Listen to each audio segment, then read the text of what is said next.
Trump just pulled the nuclear option on Canada, and it all started with a television advertisement. In a dramatic late-night social media meltdown, President Donald Trump announced he was terminating all trade negotiations with Canada, accusing them of what he called egregious behavior over 60 seconds of airtime featuring Ronald Reagan's own words. This isn't just about hurt feelings or political theater. This is about how a calculated gamble by Ontario Premier Doug Ford spectacularly backfired, potentially costing both countries billions in trade deals and revealing just how thin-skinned Trump really is when it comes to criticism of his beloved tariff policies. So what exactly happened? And why did a simple TV ad cause the leader of the free world to rage quit on America's closest ally? To understand this diplomatic disaster, we need to rewind to early October, when Ontario's government launched what they called a strategic campaign to educate American audiences about the dangers of tariffs. The province committed a staggering $75 million to run ads across major U.S. television networks, specifically targeting Republican districts and airing during high-profile events like the Major League Baseball World Series. The ad itself was remarkably simple but devastatingly effective. It featured authentic audio from former President Ronald Reagan's April 1987 radio address about free trade, played over cinematic shots of American workers and landscapes. We're going to begin the hour with the very latest on this morning's breaking news. U.S. President Donald Trump is dropping another bombshell in the U.S. trade war with Canada. He is ending all negotiations over tariffs in a surprise move late last night because of this ad, which Ontario paid for to run on U.S. television. But over the long run, such trade barriers hurt every American worker and consumer. America's jobs and growth are at stake. Using an address from Ronald Reagan, that's some of the ad that triggered Trump's rage, and he now appears to be flipping over the table on trade talks a little over 2 weeks after what appeared to be a cordial meeting between Prime Minister Mark Carney and Donald Trump at the White House. It's unclear right now if Carney had any warning of this. As we've been reporting, the two leaders have been texting and talking on the phone throughout what has been a grinding. Reagan's voice, beloved by Republicans everywhere, delivered a clear warning about tariffs that could have been written yesterday. Reagan stated plainly that when someone proposes imposing tariffs on foreign imports, it looks like they're doing the patriotic thing by protecting American products and jobs. And sometimes, for a short while, it works, but only for a short time. But Reagan didn't stop there. The ad continued with his stark warning about the consequences. High tariffs inevitably lead to retaliation by foreign countries and the triggering of fierce trade wars. Then the worst happens. Markets shrink and collapse, businesses and industry shut down, and millions of people lose their jobs. These weren't some liberal talking points or Democratic opposition research. These were the actual words of Ronald Reagan, the patron saint of the modern Republican Party, speaking directly against the very tariff policies that Trump has made the centerpiece of his economic strategy. Ontario Premier Doug Ford, a populist conservative who doesn't shy away from confrontation, knew exactly what he was doing. Ford had been watching Trump's tariff war devastate Canadian industries, particularly in steel, aluminum, lumber, and automotive sectors. Canadian workers were losing jobs, businesses were shutting down, and entire communities were being hollowed out by Trump's trade policies. Ford decided to fight fire with fire, using America's most beloved conservative president to make the case against tariffs directly to American audiences. The timing was no accident. The ad campaign launched just as Trump and Canadian Prime Minister Mark Carney had been making what officials described as significant progress in trade negotiations. Earlier this month, Trump had even met with Carney in the Oval Office, where he joked about a merger of the two countries, but also praised his counterpart as a world-class leader. Canadian trade officials had left that meeting with directions to quickly land deals on steel, aluminum, and energy. Everything seemed to be moving in the right direction. Then Trump saw the ad, and everything exploded. The first sign of trouble came during a White House event when Trump mentioned seeing the Reagan ad and attributing it to Canada rather than just Ontario. He said he even saw foreign countries now that were doing very well with taking ads saying, "Don't go with tariffs." He saw an ad from Canada, and if he was Canada, he'd take that same ad also. His irritation was already visible. But what really set Trump off wasn't just the ad itself, it was the timing and the implications. Trump is currently facing a crucial Supreme Court case that could determine whether his sweeping global reciprocal tariffs are legal under emergency authority granted by Congress. The court is set to decide whether tens of billions of dollars already collected through tariffs must be refunded to American businesses and consumers. Trump has said he's so invested in this case that he'd like to attend oral arguments personally. In Trump's mind, the Ontario ad wasn't just criticism, it was a deliberate attempt to influence the Supreme Court justices ahead of their decision. Trump posted on his social media platform that Canada was trying to illegally influence the United States Supreme Court in one of the most important rulings in the history of our country. He claimed they only did this to interfere with the decision of the U.S. Supreme Court and other courts.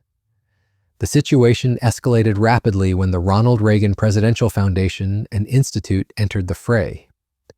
The foundation, which operates Reagan's Presidential Library and Museum, issued a blistering statement claiming that Ontario had used selective audio and video of Reagan and misrepresents what he said in the original 1987 address. More importantly, they revealed that Ontario had never sought permission to use Reagan's voice and that they were reviewing legal options against the Canadian province. President DJT. The Ronald Reagan Presidential Foundation and Institute says the ad misrepresents the presidential radio address from 1987. It also says the government of Ontario did not seek nor receive permission to use and edit the remarks. This gave Trump all the ammunition he needed. In a series of increasingly unhinged social media posts, Trump declared that all trade negotiations with Canada are hereby terminated. He accused Canada of fraud, claiming they cheated and got caught and had fraudulently took a big buy ad, saying that Ronald Reagan did not like tariffs when actually he loved tariffs for our country and its national security. But here's where Trump's version of events falls apart completely. Anyone can watch Reagan's full 1987 speech on YouTube posted by the Reagan Foundation itself. While Reagan did acknowledge imposing some targeted tariffs on Japanese semiconductors, the overwhelming theme of his 5-minute address was a full-throated defense of free and fair trade. Reagan was explicit about being loath to take protectionist actions and believed that high tariffs had actually made the Great Depression worse. The Ontario ad didn't misrepresent Reagan at all. It simply used his clearest statements about the dangers of trade wars. The Reagan Foundation's complaint seemed to be more about permission and context than about accuracy. Even conservative Republicans who reviewed the full speech acknowledged that Ontario had captured Reagan's fundamental position on tariffs correctly.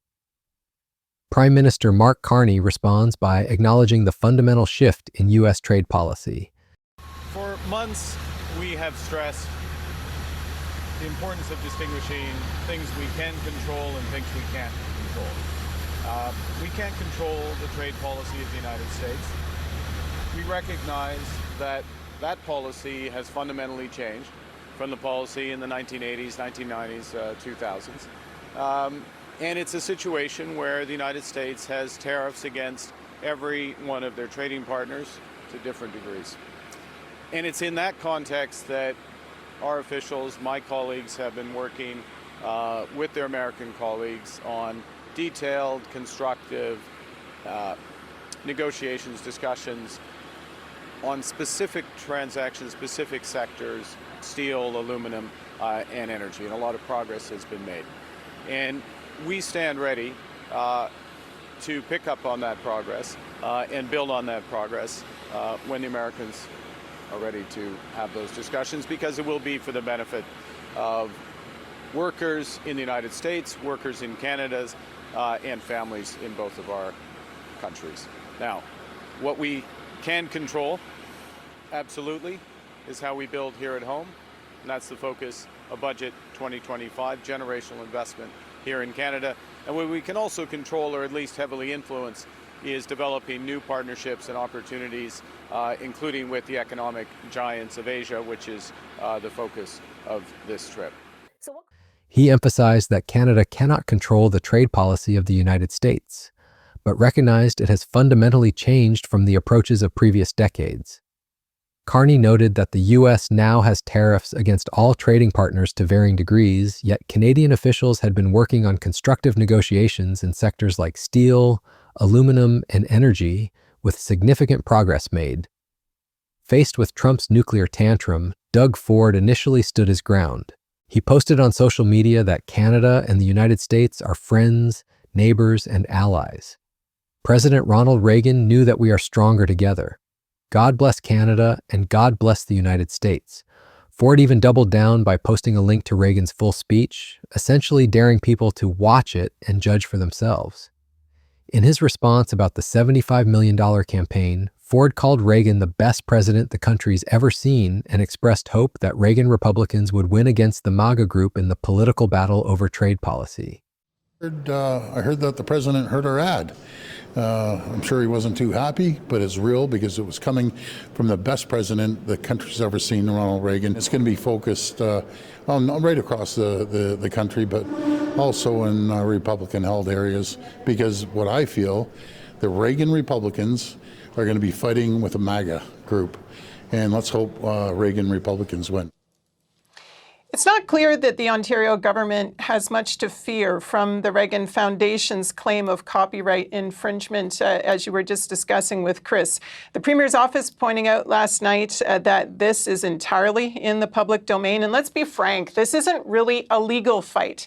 This is a political one. Ford's approach is very aggressive. The Prime Minister has been taking a different tone. Last week when Ford was calling for more retaliation in return for the latest moves against Canada's auto sector, Mark Carney said no.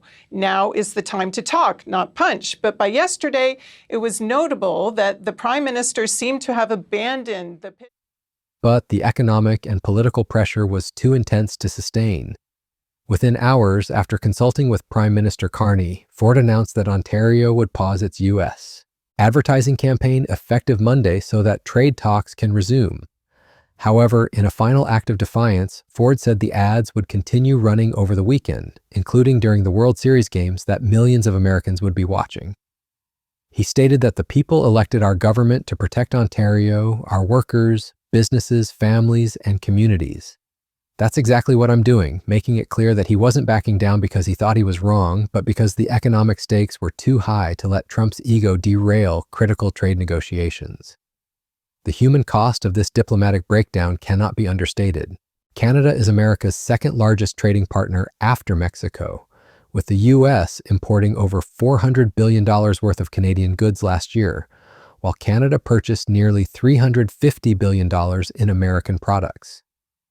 These aren't just numbers on a spreadsheet. They represent millions of jobs, thousands of businesses, and entire communities on both sides of the border that depend on smooth trade relationships. Trump's July decision to impose 35% tariffs on most Canadian goods and raw materials had already devastated key industries.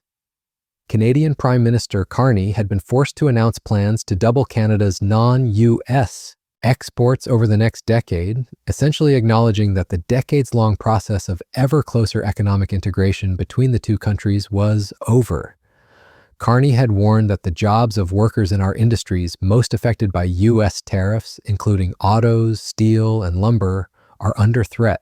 What makes Trump's reaction even more bizarre is that this isn't the first time he's threatened to walk away from Canada negotiations, only to return to the table later. Earlier this year, during the relationship's tensest moment, Ford had actually threatened to halt exports of Canadian electricity to the United States, which would have sent American energy bills surging. Ford ultimately backed off that threat, and negotiations resumed. The pattern reveals something crucial about Trump's negotiating style. It's fundamentally driven by emotion and ego rather than strategic calculation. Sources close to the Canadian government told CBC News that Trump's decision to terminate talks caught the Carney administration completely by surprise. One source said Trump appeared to be genuinely reacting to the ad rather than using it as a pretext for deeper negotiating tactics. This emotional volatility creates massive uncertainty for businesses and workers on both sides of the border. Companies can't make long-term investment decisions when trade relationships can be upended by a single television advertisement. Workers can't plan for the future when their jobs depend on the mood swings of political leaders. the economic damage from this uncertainty often exceeds the direct impact of the tariffs themselves. Meanwhile, the broader implications for American democracy and international relations are deeply troubling. Trump's claim that Canada was trying to illegally influence the Supreme Court by running an advertisement featuring Reagan's own words represents a fundamental misunderstanding of both free speech and democratic discourse. If foreign allies can't even quote former American presidents in policy debates, then the concept of open democratic dialogue becomes meaningless. The Reagan Foundation's involvement also raises uncomfortable questions about the politicization of presidential legacies. The foundation's board includes longtime Republican establishment figures like former Trump Transportation Secretary Elaine Chao, former House Speaker Paul Ryan, and Fox Corporation CEO Lachlan Murdoch. Their decision to attack the Ontario ad while ignoring Trump's completely false claims about Reagan's position on tariffs suggests they're more interested in protecting current Republican orthodoxy than preserving Reagan's actual legacy. What's particularly ironic is that Reagan himself would likely have supported Ontario's position. Reagan was a firm believer in free trade and strong alliances with democratic partners. He famously said that government's first duty is to protect the people, not run their lives, which included protecting them from the economic damage caused by trade wars. Reagan's 1987 speech was delivered at a time when American sentiment toward Japan was deteriorating, yet he still chose to warn against the dangers of protectionism. The contrast with Trump couldn't be more stark. Where Reagan saw tariffs as a last resort that should be used sparingly and reluctantly, Trump sees them as a first-choice weapon to be deployed against allies and adversaries alike. Where Reagan believed in building coalitions with democratic partners, Trump treats America's closest allies as economic adversaries to be defeated rather than partners to be strengthened. As this crisis unfolds, the economic data continues to tell a sobering story. Trump's tariff policies have already cost American consumers and businesses tens of billions of dollars through higher prices and supply chain disruptions. The Peterson Institute for International Economics estimates that Trump's tariffs function as a regressive tax that hits working-class families the hardest, since they spend a higher percentage of their income on goods subject to tariffs. Canadian industries, meanwhile, are being forced to completely restructure their operations to reduce dependence on American markets. This process will take years to complete and will likely result in permanently higher costs for both Canadian producers and American consumers. The aluminum and steel industries, in particular, have been devastated by the uncertainty, with plants closing and workers losing jobs on both sides of the border. The automotive sector faces perhaps the greatest challenges since modern car manufacturing depends on complex supply chains that cross the US-Canada border multiple times during production. Trump's tariffs don't just increase costs, they force companies to completely redesign their operations, often moving production to less efficient locations simply to avoid tariff complications. Looking ahead, the prospects for resolving this crisis remain uncertain. Ford's decision to pause the ad campaign removes the immediate irritant that triggered Trump's tantrum, but it doesn't address the fundamental disagreements about trade policy that created the conflict in the first place. Trump remains committed to his tariff strategy, while Canada is equally committed to defending its economic interests and the jobs of its workers. The Supreme Court case looming next month adds another layer of complexity. If the court rules that Trump's tariffs exceed his constitutional authority, it could force a complete restructuring of U.S. trade policy and potentially require refunding billions of dollars to affected businesses. Trump's obvious anxiety about this case helps explain why he reacted so violently to the Ontario ad. He saw it as a direct threat to his signature policy achievement. Canadian officials, for their part, say they remain ready to resume negotiations whenever the United States is prepared to engage constructively. Prime Minister Carney has emphasized that Canada can't control the trade policy of the United States, but is determined to protect Canadian workers and businesses from the economic damage caused by Trump's policies. The broader lesson from this crisis is that Trump's approach to international relations remains fundamentally transactional and emotionally driven. Rather than building the stable, predictable relationships that businesses and workers need to thrive, Trump creates constant uncertainty and instability that damages economic growth on both sides of the border. For American consumers and businesses, this means continued uncertainty about trade relationships with one of the country's most important economic partners. For Canadian workers and communities, it means continued economic disruption and the painful process of reducing dependence on American markets. For both countries, it represents a step backward from the integrated North American economy that has created prosperity and jobs for decades. The ultimate irony is that Trump's reaction to the Ontario ad has probably given it far more attention and credibility than it would have received otherwise.